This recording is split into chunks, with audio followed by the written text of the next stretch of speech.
What's going on, Ewan? And welcome back to the channel. It's your boy Matt, bringing you back to another list video. Today, we're gonna reminisce on the good times. This video is gonna be positive.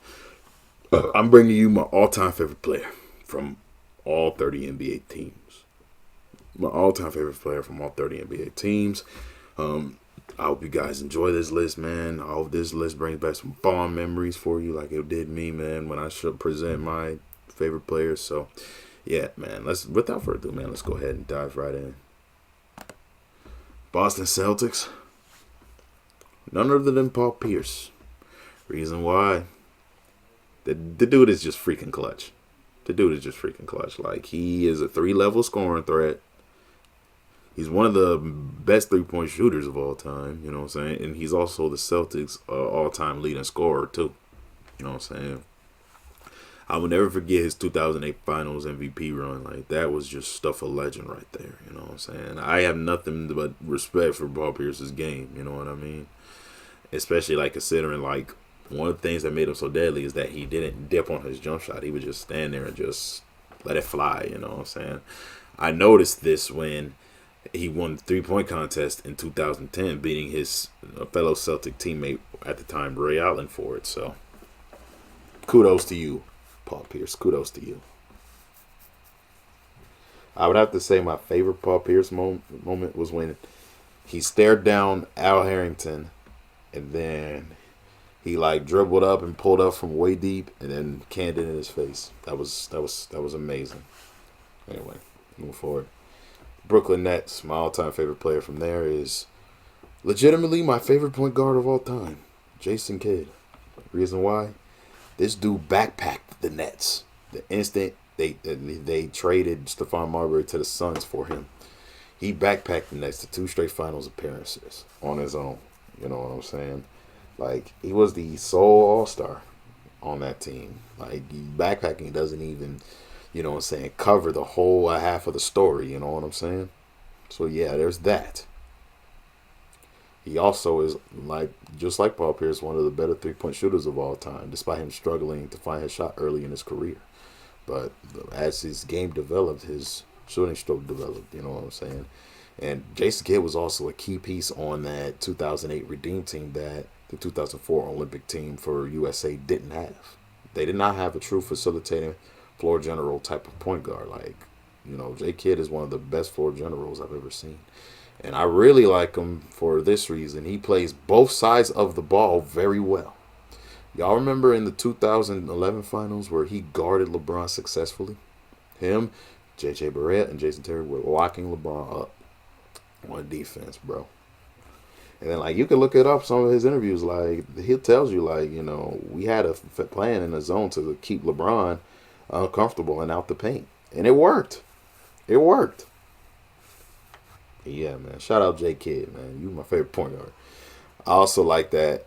I also like the game where him and Steve Nash went bucket for bucket, but we'll get to that. Anyway, New York Knicks. Surprisingly, this favorite player of mine might shock you guys. Well, my favorite player of all time is actually Allen Houston. Reason why? The damn 53-point game against the Lakers. I'm like, this dude is unstoppable, man. This dude is unfreaking stoppable.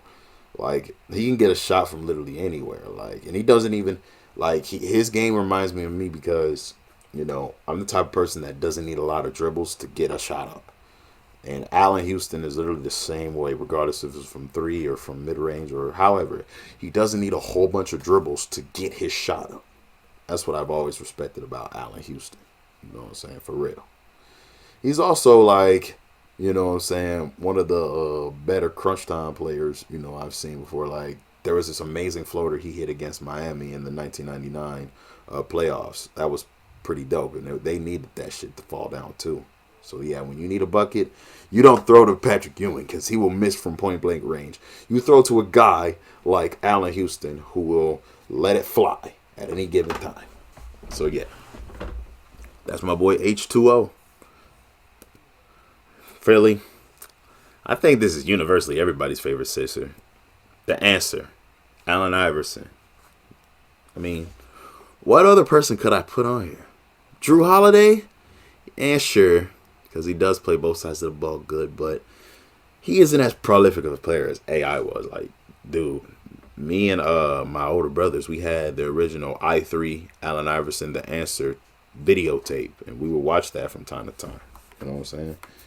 Like, his game is so smooth, it's so crafty. Like, he made you wanted to be a better ball handler. You know what I'm saying? Like, he's also one of the fastest players I ever seen. Like, that dude had mad speed. You know what I'm saying? Like, his speed definitely lacked up for his lack of size and strength. And let's not forget, like, he crossed Jordan. So, there's that. And then, like, let's not forget his iconic game one of the 0-1 finals where he crossed up Ty Lue. You know what I'm saying? And then Allen Iverson is also very clutch. The problem is he didn't have clutch enough teammates around him. And then by the time he got those clutch enough teammates, they wanted to be a bunch of ball hogs. But we'll get to that. But yeah, man, Allen Iverson definitely a goated player. You know what I'm saying? Definitely top 5 in his position for sure. Just like how J Kidd is a top 5 point guard. I think he's a top 5 2 guard. For sure. And then he also, like, forced David Stern to have all the NBA players wear suits and all their wear to games instead of wearing, like, regular street clothes. But anyway. Toronto Raptors. I think this is everybody's favorite Raptor because it's still mine. Vince Carter. He's the greatest dunker of all time. He recently had his jersey retired too. You know what I'm saying? Now that I think about it. And he developed an amazing heartfelt speech that just made my respect for him grow even more. But yeah, Vince Carter, you know what I'm saying? Despite him, you know what I'm saying, when he was the 1A on his team, despite him not, going as far as, we would wish him to hold, he's still one of the most prolific scorers in the game. He's still one of the most prolific scorers to ever pick up the basketball. Like, his bag was dang near unlimited. And it wasn't just the above the rim stuff. Like, he is an underrated 3-point shooter. I think he's top 10 in most threes made. Yeah, he's top 10 in most threes made. You know what I'm saying? I think he might be like 6th or 7th, but yeah, he's up there for sure. Like, one of my favorite plays was when he was on Dallas, and it was Game 3 of the first round of 2014 Finals. He pump faked Manu Ginobili, and then he like faded back, and then got the shot off in the corner, and it switched in with no time on the clock left. He literally called the game on that. Fire. Then there was the time in Brooklyn when he was playing for New Jersey when he hit 9 threes, and then there was also a moment where like he slid on Alonzo Mourning and linked in the air and just yeet. But yeah, man. But my favorite moments with him in the Raptors jersey are the duels him and Allen Iverson used to have. Those used to go absolutely insane. Like, he would drop 51 points, and Allen Iverson would drop close to 50. Like, they would go at it. Anyway, Golden State Warriors. I put 2 entries here because I couldn't choose between the two. The first one goes to David Lee, primarily because I think he's one of the most underrated power forwards of all time. Like, he's a double-double machine. And, like, he'll dish you out some pretty nice assists because he's good at passing from the post to make a play. So, yeah, there's that. And, he also had a nice mid-range touch. But then again, he's a lefty. Most lefties know how to shoot unless your name's DeAndre Jordan. But nah. A lot of people forget that David Lee, like, when Klay Thompson was a rookie, you know what I'm saying, and when he first got over from being off the Knicks, David Lee was one of the captains of the Golden State Warriors alongside Stephen Curry. A lot of people forget that. You know what I'm saying? They don't win the 2050 championship without David Lee. You know what I'm saying? Doing what he does best. You know what I'm saying? Which is rebounds.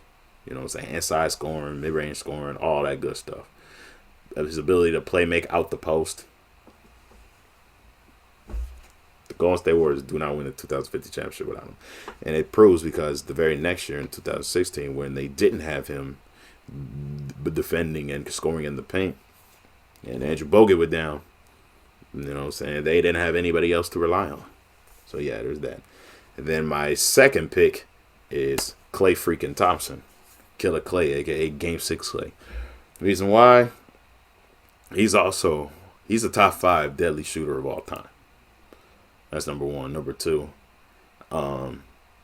like me and like Allen Houston, he doesn't need to dribble a whole bunch of times to get a shot off. You know what I'm saying?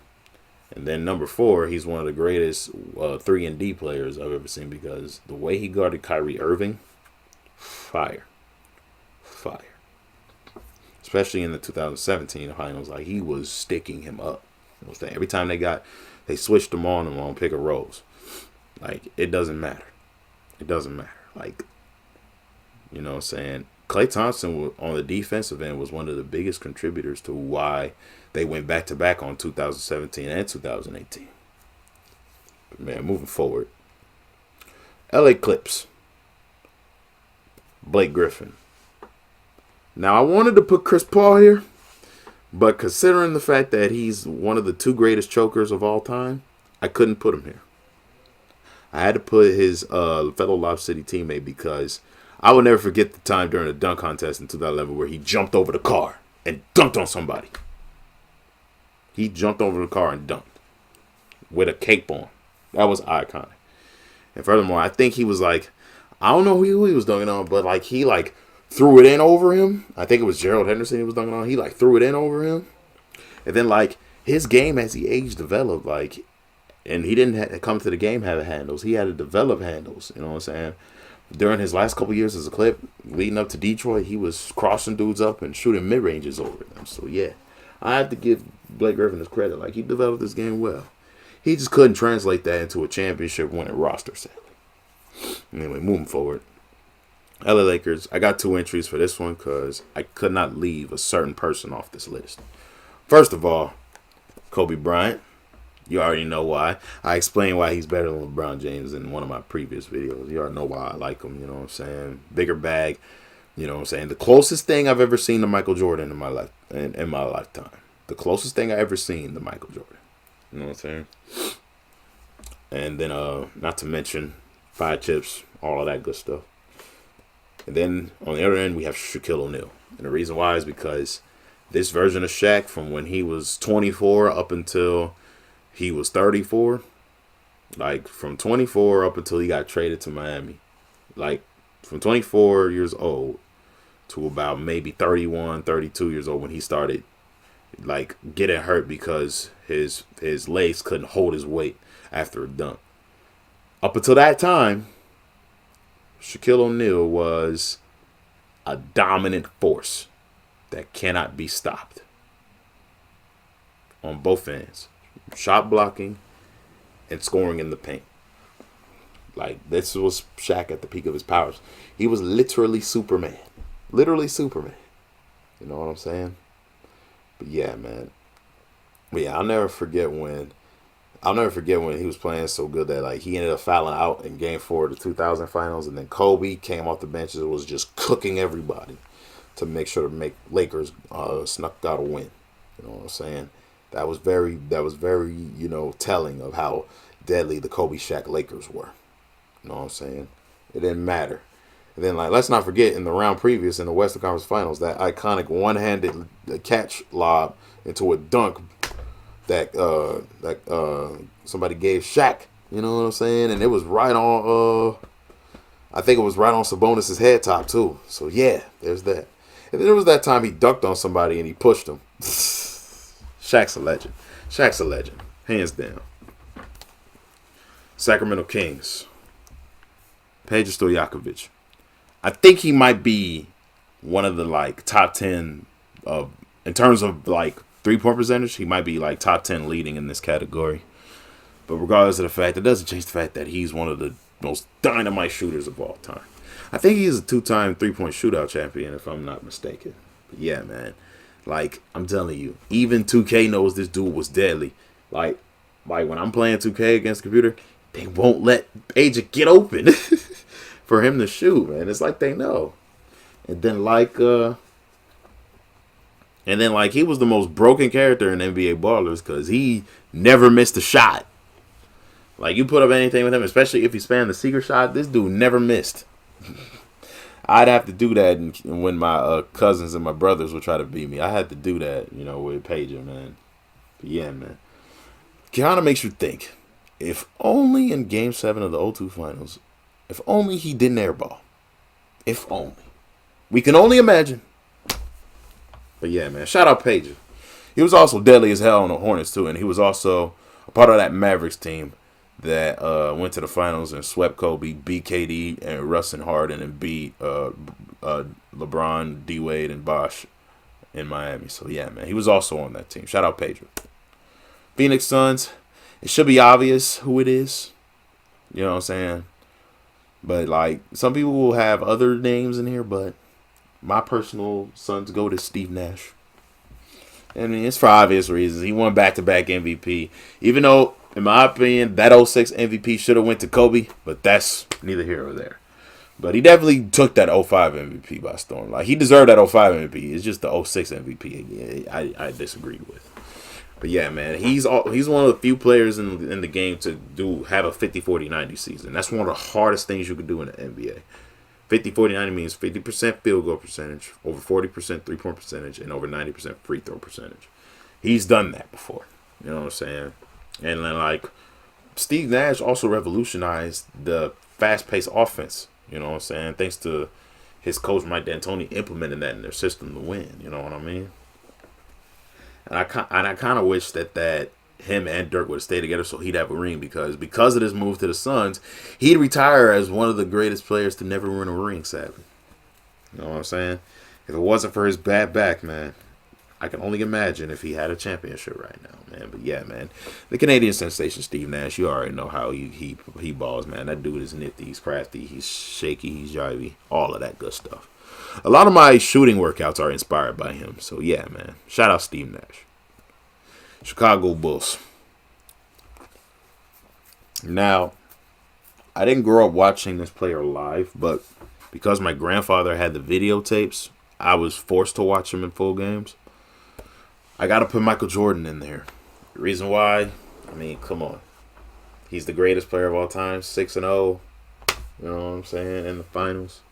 Undefeated in finals, 10-time scoring champ, steals leader multiple times, defensive player of the year, one of the only guards to ever get it. I mean, it's Michael Jordan, bro.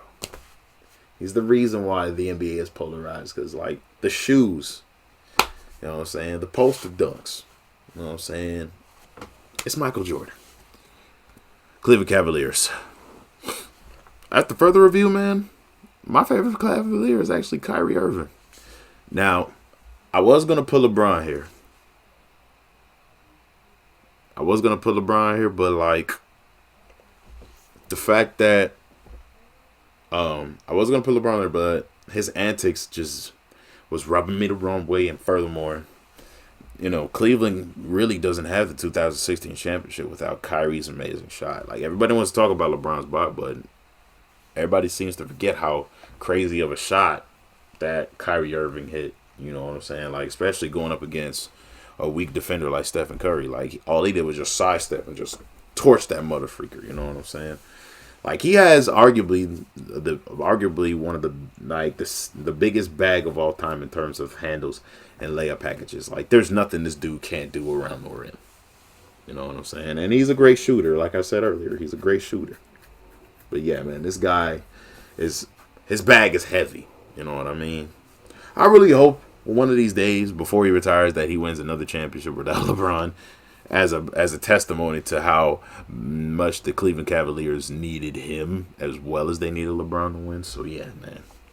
And on top of that, he's one of the most selfless players of all time. You know what I'm saying? And, like, he's not afraid to speak his truth either. Shout out, brother Kyrie, man. Anyway, Detroit Pistons. There's two choices in here because I couldn't leave one or the other off here. My first choice is Big Ben Wallace. Reason why? I love the defense this guy plays. This guy was always somewhere blocking shots. And he didn't care who you were or how big you were. He didn't care about none of that. He was always somewhere blocking your shot. You know what I'm saying? They called him Big Ben for a reason.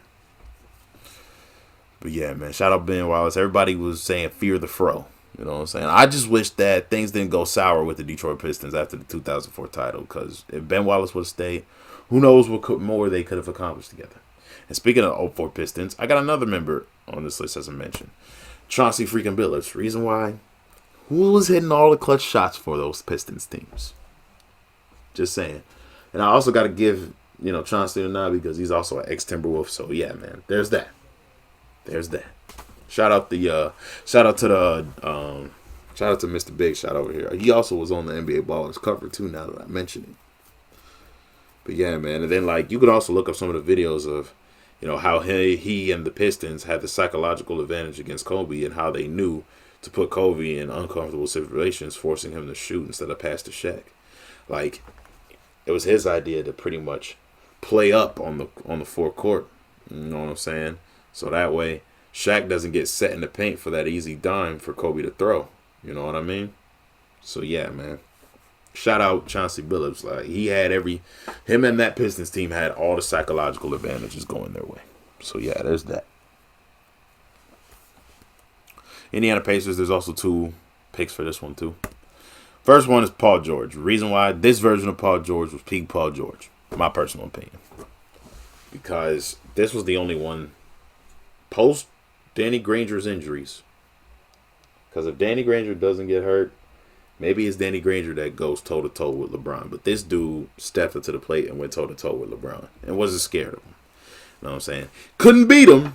But man, did he give him a hell of a fight in the Eastern Conference. Because, at the time, the Eastern Conference was very, very weak. It might still be today. But regardless, it was weak back then. You know what I'm saying? Like, we had Indiana and Miami for 2 straight Eastern Conference finals. 2 straight at a point. And, like, him and LeBron was going bucket for bucket. You know what I'm saying? So, yeah, man. For that alone, and the fact that he's a two-way player, Paul George deserves my respect. And then I have Reggie Miller.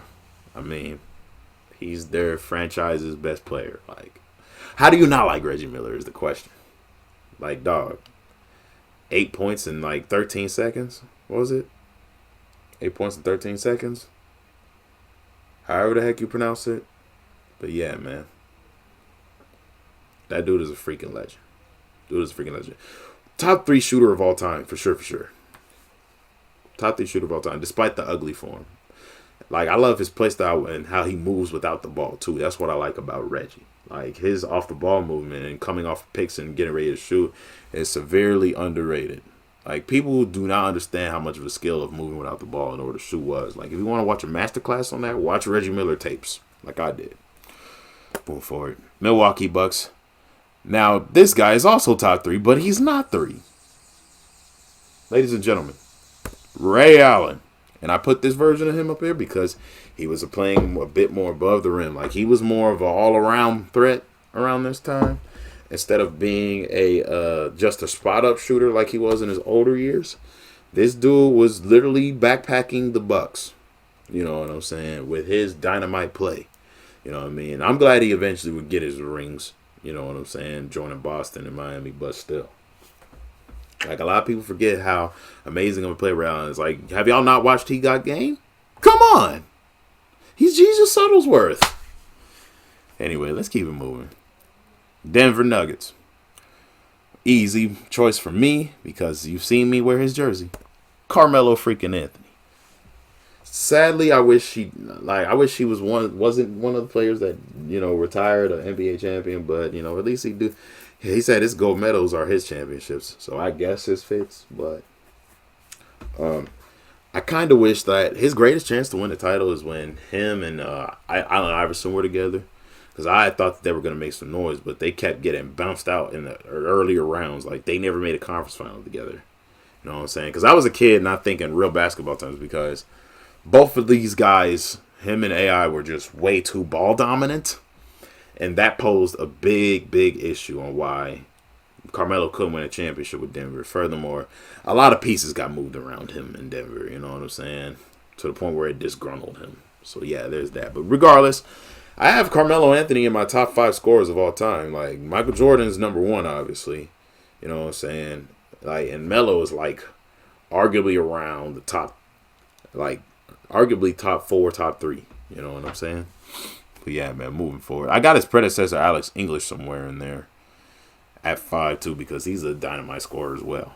Anyway. Utah Jazz.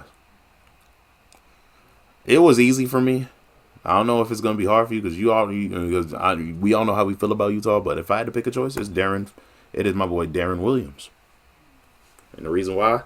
He was in a lot of conversations at my lunch tables on who was the best point guard in the league. Like, who was the number 1 point guard. You know what I'm saying? He was in those conversations. It was either him, D Rose, or Rajon Rondo. It was literally between those. And then like Chris Paul's name got thrown in there too. Despite him already at that point, blowing 2-0 leads to the Spurs as a Hornet. But I digress. And then, Tony Parker, duh. You know what I'm saying? But Darren Williams was borderline top 3 at a point. And this was one of those eras where he was top 3. You know what I'm saying? Shout out D-Will. My Timberwolves. You should know. It's Kevin Garnett. Reason why?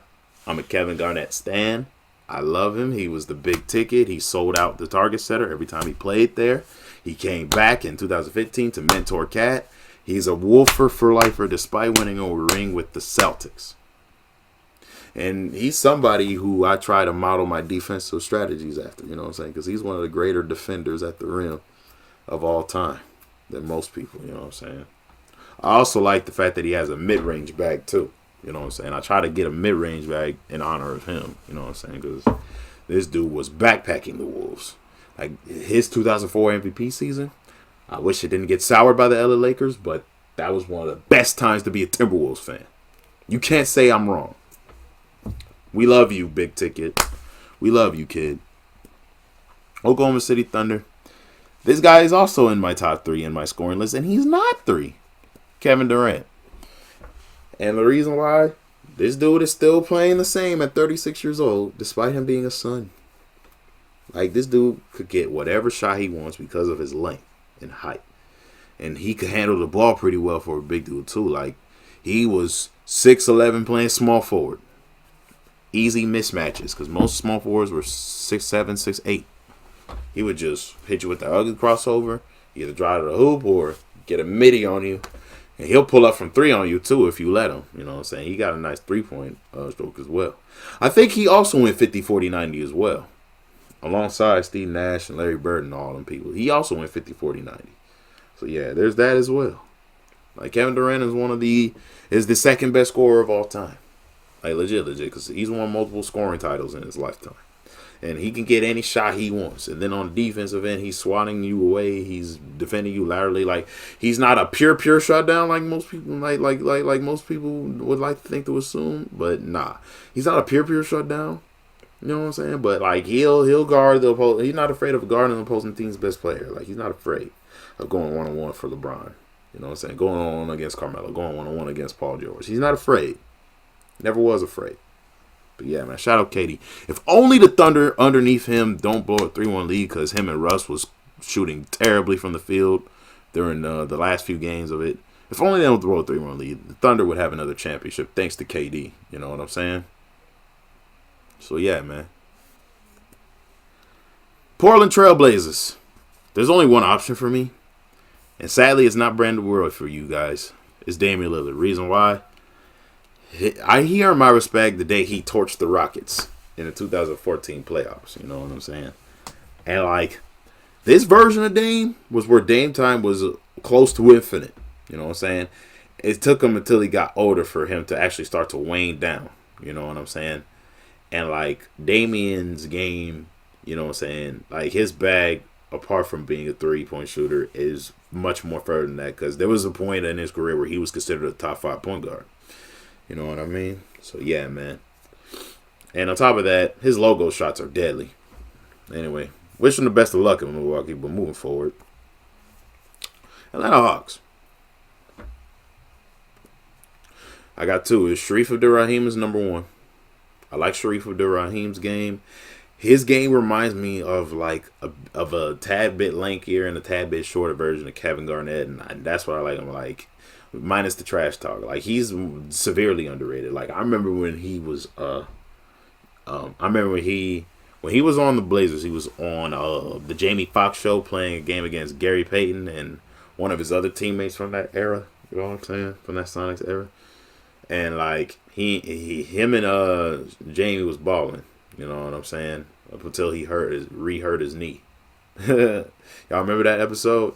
I remember that. Shareef was so humble for that. I love Shareef for that.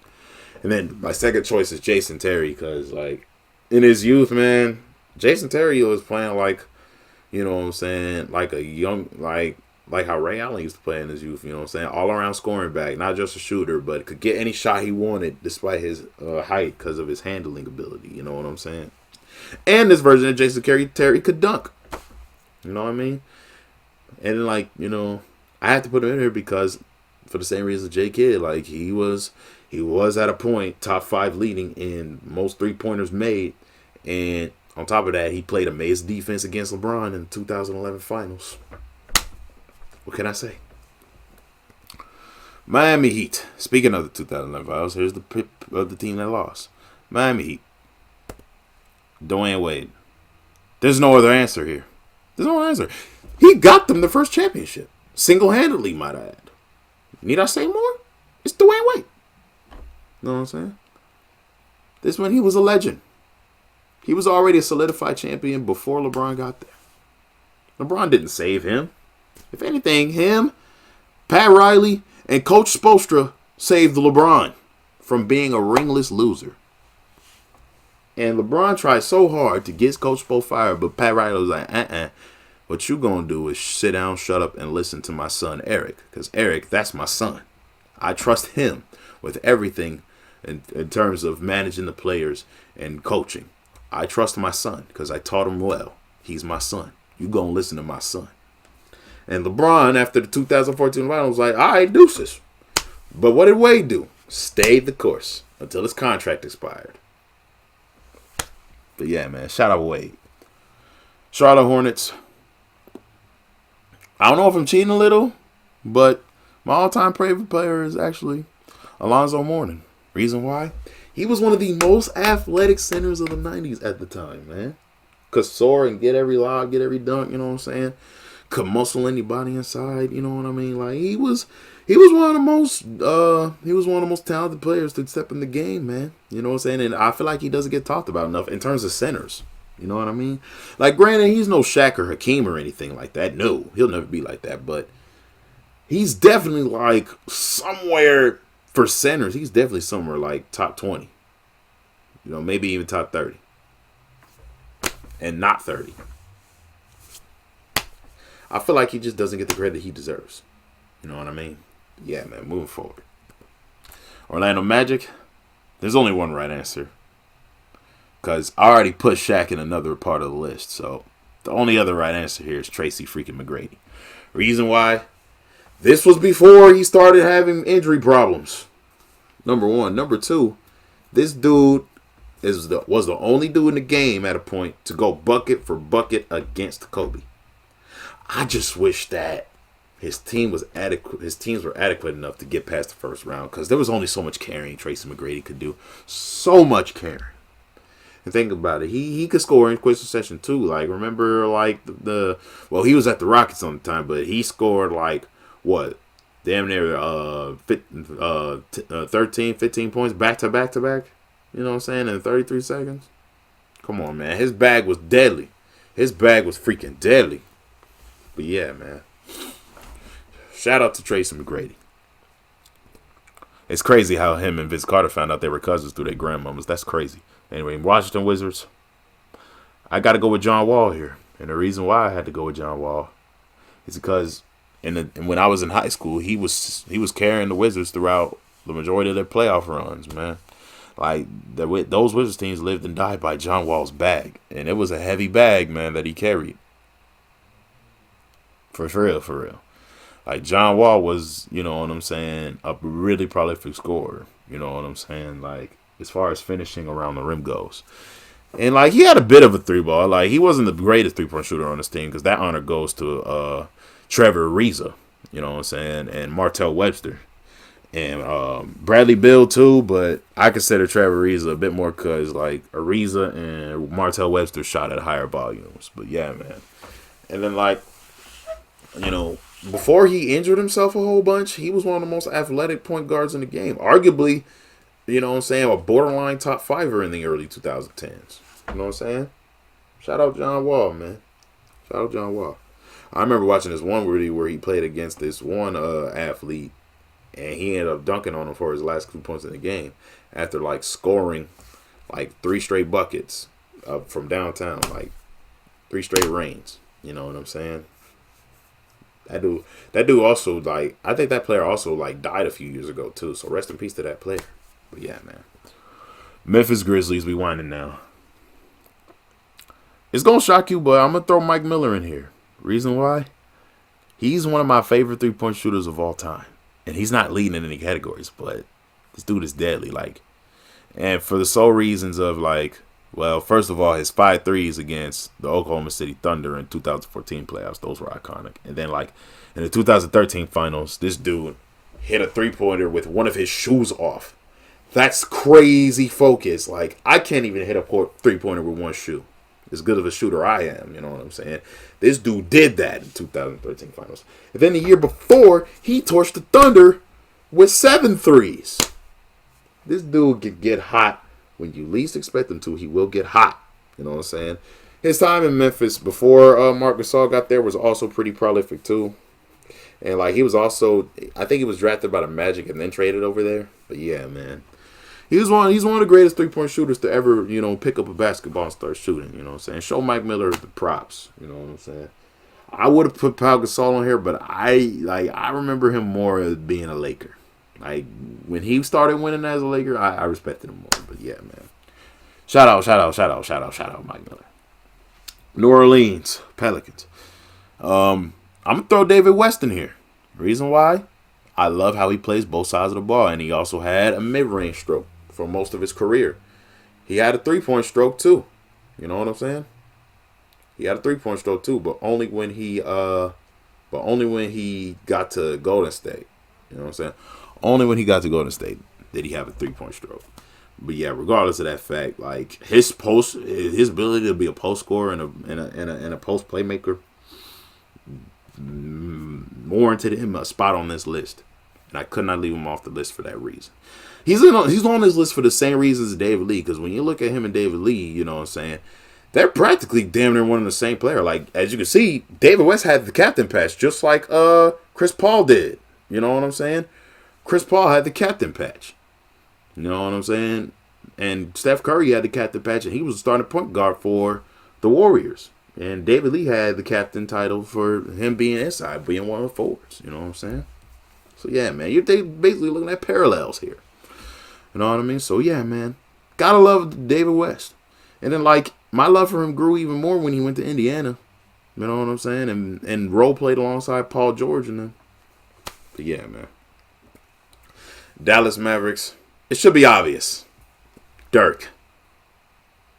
Reason why? 07 MVP season. 2011 finals. In fact, that whole 2011 playoffs run. The greatest playoff run I ever witnessed. Because who else can... No other player besides him and Jake Kidd, Shawn Marion, Tyson Chandler, Jason Terry, Peja, J.J. Barea, Deshaun Stevenson. All these guys. Brian Cardinal, Brendan Haywood. All these guys. They can never, ever, ever, ever say, except for those guys I just named, nobody else in the league can say, I beat Kobe, Kevin Durant, Russell Westbrook, James Harden, LeBron James, Dwayne Wade, Chris Bosh, all in one playoff run. Dirk has the biggest piece of the winner's pie for that. Don't forget his amazing Game 2 layup with his left hand. Don't forget. They should have never put Bosh on him. And also, like Steve Nash and Kevin Durant, he's also one of the best players to ever do the 50-40-90 club. You know what I'm saying? Shout out Dirk Nowitzki. Houston Rockets. I did want to put James Harden on here, but I left him off here for the same reasons I left off Chris Paul. He's one of the biggest chokers I've ever seen. But you know who kind of wasn't? Yao Ming. Reason why? Like, when he's healthy, he could get you to a conference final. I've seen it done before. When he's healthy. But I don't blame the Rockets never making it to the finals underneath him on just Yao. Like, I blame it on the fact that him and Tracy McGrady could never stay healthy long enough together to sustain a lengthy, what would be a title run. You know what I'm saying? And furthermore, the Rockets, they are a Western Conference team, and Y'all played in the Western Conference that was stacked, top heavy. You know what I'm saying? So the Lakers and the Spurs were a problem. The Mavericks were a problem. Uh, freaking you know what I'm saying? You had underdog teams like Golden State. You had, you know what I'm saying, New Orleans. You had Minnesota. You had Denver. You know what I mean? Portland at a point. But yeah, man. Sacramento at a point. You know what I'm saying? Even the Clippers snuck in there from here and there. Like, the West was too top heavy for him. You know what I'm saying? I wonder if y'all would have stayed healthy, would the Rockets have had another championship by then? Because he was one of the better two-way centers of the game. And like, it was unreal for us to see a Chinese man that tall that could shoot that good, rebound that good, and defend the rim that good. You know what I'm saying? Like, and Shaq gives him all his props because Shaq was like, he was the only center in the league that made me feel like I was small. What other player could Shaq say that about? The dynasty. Anyway, let me stop. Lastly, San Antonio Spurs. It should be obvious who it is. He was the San Antonio Spurs. It's Tim freaking Duncan, everybody. It was because of him that I modeled the bank shot into my game. You know what I'm saying? It's because of him I did bank shots. You know what I'm saying? And not only that, he's also like David Lee and David West. He was one of the engineers of being a post playmaker, being able to not only score out of the post, but pass out of the post, as well as score, and as well as defend. You know what I'm saying? Like, and he's one of the most quietest players in the game. But that's what's so cool about him. Like, he lets his game do most of the talking. And that's what I respected about him. To the point where, like, he has some of the funniest commercials of all time. Like the one where he's doing a poem and he's trying to tell his drummer to stop drumming. Or that one commercial for Adidas in 2015 he had. That one was funny too. But yeah, man. Shout out Timmy D. You're the big fundamental. 5 chips. You know what I'm saying? The greatest power forward of all time. Don't at me. Top 5 player of all time. And he arguably could be not 5. But yeah, man. Shout out Timmy D, man. You're a legend. You're one of the GOATs. You know, big fundamentals. Old man River Rock. Timmy D. All that good stuff. But anyway, that's just going to wrap this video up. You know, thank you guys for tuning in. Thank you guys for liking, commenting, subscribing, and all that good stuff. Make sure you go ahead and subscribe if you're new. Hit the notification bell. You know what I'm saying? So you know where I upload. See you on the next video. Till then, take care, y'all. Deuces.